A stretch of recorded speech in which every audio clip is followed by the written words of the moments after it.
Hello, welcome back to a bus. Hello, welcome back to Imagine and Aspire. It's been a long time. Yeah, I know, it's been a very long time. Where are we going? I don't know. It's been quite hectic and, you know, I've either been busy or tired, so we haven't had a lot of time to play. It's a Sunday afternoon. A few minutes just looking at the camera setup and thinking, how did I do that?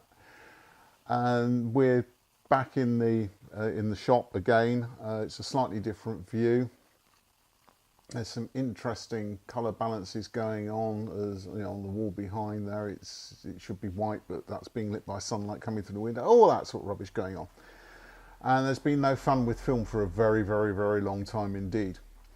Film is not dead. It's a bit comatose in these parts, but it's not dead, and I will go out and put a film in a camera and do something with that in the near future when I can get the green screen here to work, because it's not flat. Yeah, we'll do a bit more on exposure and stuff like that, and in the meantime, what else is likely to be coming up on this channel? An unboxing. Not really, I've had it a year. It was a thought. I remember, you'll love this, I remember when I was yay high, which, yeah, that wasn't last week, that was many years ago, and I found a copy of, I think it was Practical Electronics. It was lying around the house, goodness knows why. It wasn't mine, I'd never heard of Practical Electronics. I doubt if it was my dad's. I doubt if it was might have been my brother's. He might have bought a couple of copies to see what was going on. I don't know. Anyway, it was there, and one of the articles in it was sound-triggered flash for freezing high-speed movement. You basically set everything up in a room. You turn all the lights out so it's pitch black. Lock the shutter open. Do whatever it is you're doing, like bursting a balloon, and the sound triggers the flash, instant exposure, shut the shutter, turn the lights on, and carry on. And over the last few months I've been thinking about this. I'm trying to get comfortable and still be able to look at the camera. Over the last few months I've been thinking about this and thought, there's an Arduino sat there, which I bought, and it turned out they're terribly complicated, and I'm not a computer programmer, far from it. Anyway, over the last few weeks I've been playing with it, and I was sort of, okay, we might be able to do something with this. And over the last week or so I've been trying to learn quite intently how to make it work and do what I want. And one of the thoughts was, maybe we can use it to trigger a flash. Just in case those of you don't know, that is an Arduino. That's an Arduino Uno. And you can get them from various prices, from not very much to actually quite a lot for what it is on the internet. They're about, I think I bought this one complete with a starter kit of parts from Banggood.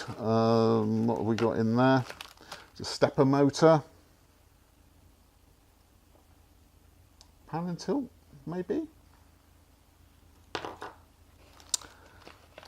Servo, yeah, I've got that to work. That one goes through 180 degrees. It's quite powerful considering its size. It's very powerful considering its size.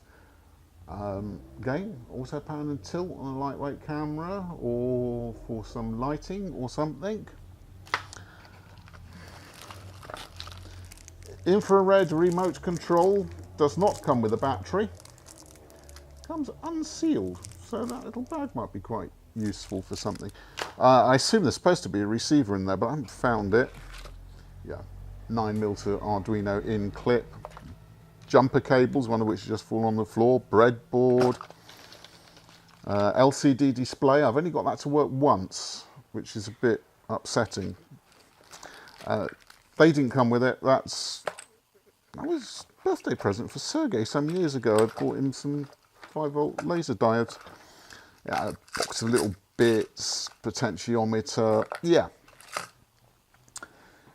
Now, the thing with the Arduino, it's not a Raspberry Pi, all right? Apparently the programming language is based in C++. I don't know what that means. The Pi is based on, well, it's Python, isn't it, or something.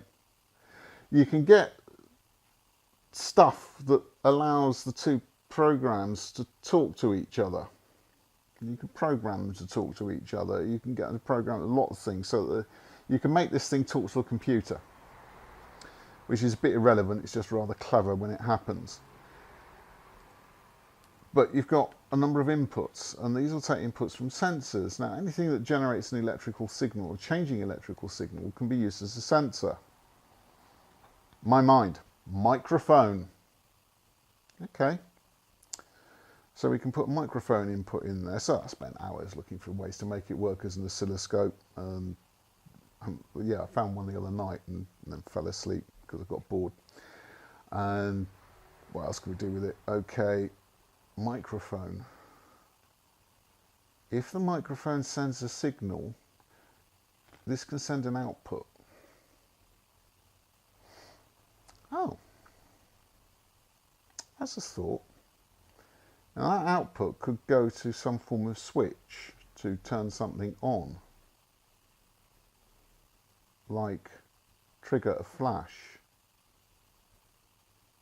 You get where I'm going with this? It was a thought I quite liked, and it's a thought I'm going to play with at some point,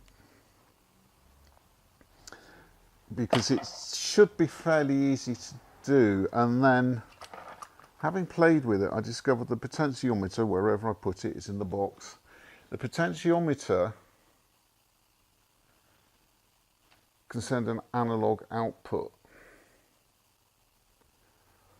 Theoretically, I suppose, if you set a delay, you could use the potentiometer to set that delay.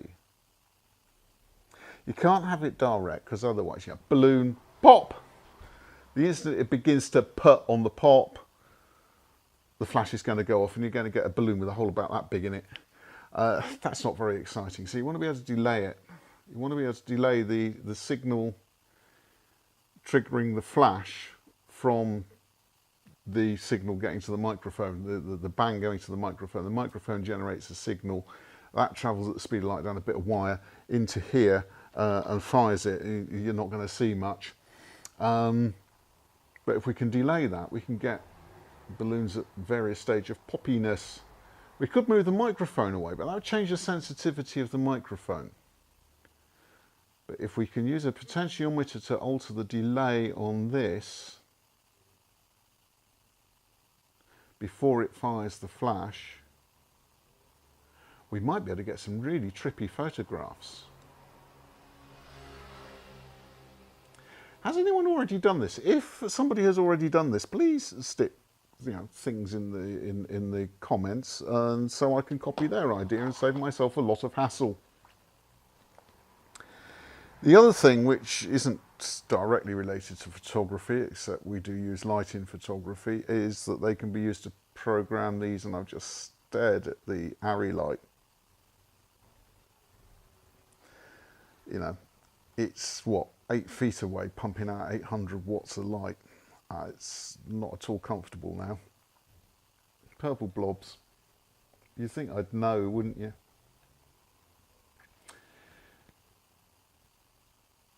It does actually relate to lighting. You could use this to control dimmers. You could use this to control LEDs. I've done that. I might even do a little video at some point, sort of turn the knob. Eee, LEDs go up and down. Apparently you can use them to control those programmable pixels or addressable LEDs or whatever they're called. So you can set a program up on that and it will make them flash, it will make them chase, it will make them change colour, it will make them do all sorts of weird and wonderful things. And can't put a hand there, there's a microphone there. And I was talking to someone the other day who wants to do strange things with a building that is probably more Moosey's channel than this one. You can guess what that is. So I'm thinking about it. It could be quite exciting. Excuse me. It could be quite exciting. If it comes off, it could be very exciting. And I'm just looking at the monitor and I do like this setup. I've got room. It's not just my head anymore. And yeah, you get to see my t-shirt. Custom designed by me, for me, very personal, this one. Hopefully people will watch the video and say, oh yeah, well, yeah, I'll have one of them. That would be good. Know where to get them. Where else can we go with an Arduino? Maybe control the lighting in here. It would all have to become low voltage. That's not really a problem, is it? We might have to build the light sources ourselves from LEDs, because we start using commercial ones and sending pulse signals to them, they might get a bit uptight about it. If I had a big enough transistor, I would try that. I think it might be time to find some dead electronic equipment and go scavenging. Do you think the world is suddenly looking a little bit exciting with the use of an Arduino? Except I suspect all you lot are probably experts on them, and I'm stumbling like, oh, come off it, you can run a town on that, and you know, tell me how. Oh, there's the what's it? Some more LEDs. I've added to this a bit. The world's smallest little. One of those jump cuts I hate. The reason it's one of those jump cuts I hate is because I just noticed the camera stopped recording. I don't know where it stopped recording. Looks out window. Don't know how that's going to help. Ideas for what I can do with an Arduino. Cheaper the better. Oh look, little display. I actually played with this big one. This is 8x8. 8x8. I actually played with this one, and yeah, the good doctor got hold of it and said, how do you program it? So how do you make it say different things? So I told him. And he made it say something actually quite rude. So he's not allowed near it again. Hang on. I've just found an IC. This is getting exciting. What is it? 1538. Don't know what that means. Let's try SN74. 74 is a number I recognised when it comes to ICs. SN74 HC595 595 N.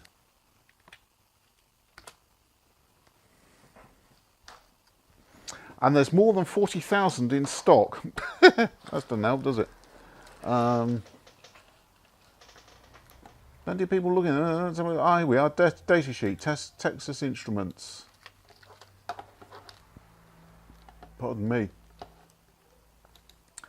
So if you buy this, it's an 8-bit shift register.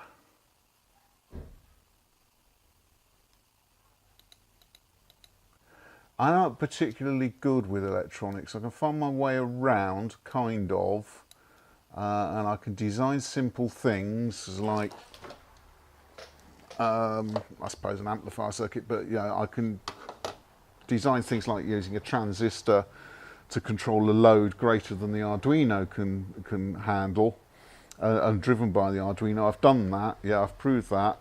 I can do that sort of thing.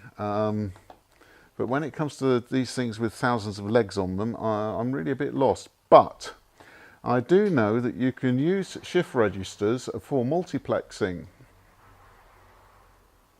Those of you into theatre will remember DMX. Yay! Well, yeah, you can get I have checked. You can get DMX adapter things for the Arduino, which that's a long way down the line, but I didn't know I had a shift register. 80 microamps power consumption. Wow, that's good. Low input current, 1 microamp. Let's just make it work, I guess. Network switching, power infrastructure, LED displays, servers. Applications, that was. Description, black thing with legs. Oh, sorry, the electronic description. What it, its device contains an 8-bit serial in, a parallel out shift register that feeds an 8-bit D-type storage register. Okay, are you clouding over yet? I am. The storage register has a parallel 3-state inputs. Separate clocks are provided for both the shift and storage register. The shift register has a direct overriding clear. Does that mean it turns it off? Oh, forgets or something. Input, there's overriding clear input. Clears the input, so it forgets whatever it's just had. Serial input and serial outputs for cascading. When the out enable input is high, the outputs are in a high impedance state. So presumably you might want some, I don't know, invert, but you'd invert if need be, wouldn't you? And there's a logic diagram. I got a first in symbolic logic, and this is just it's something else. It goes on quite a long way, this this table, this whatever it is, data sheet. It's not a data sheet, it's I'll tell you now because we're not going to read it all. Lots of information. Oh, important notice probably about copyright that I've just infringed, I don't know. Oh, it stops putting in page numbers eventually. It's a lot of pages. It's a hell of a lot of pages. 20, 30 pages?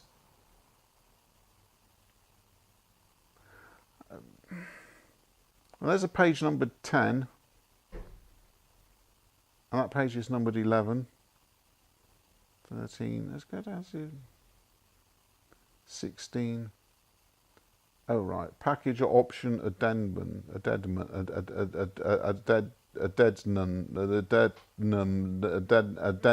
that's it. Well, there's 17 pages on it and then another load. Wow. That's packaging information. Okay, right, whatever.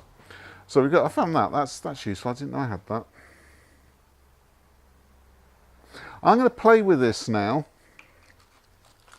Well, I'm not. I'm going to edit this video and try and get that up today rather than next month. And I'm going to play with the Arduino and see if we can get it to do anything else that's exciting. And if it does, I'll show you. If I can't, I won't. And I will also try and play with some film over the next week. I want somebody to come in here who wants, wants to be photographed so that we can play with the flash kit as well. We've got the studio flash here and nobody's come in since I got it. And we can play with that, and with a bit of luck, if it's a friend or something, we can play with film. And that'll be fun. And I promise not to leave it however long it's been, but it feels like years before the next video. It's slightly more directional. Possibly, I'm thinking about doing a bit more maths in photography, or failing that, we'll have another theatre time, because we haven't had one of those for goodness knows how long either. So long that I've forgotten how far we got with it. I'll see you all soon.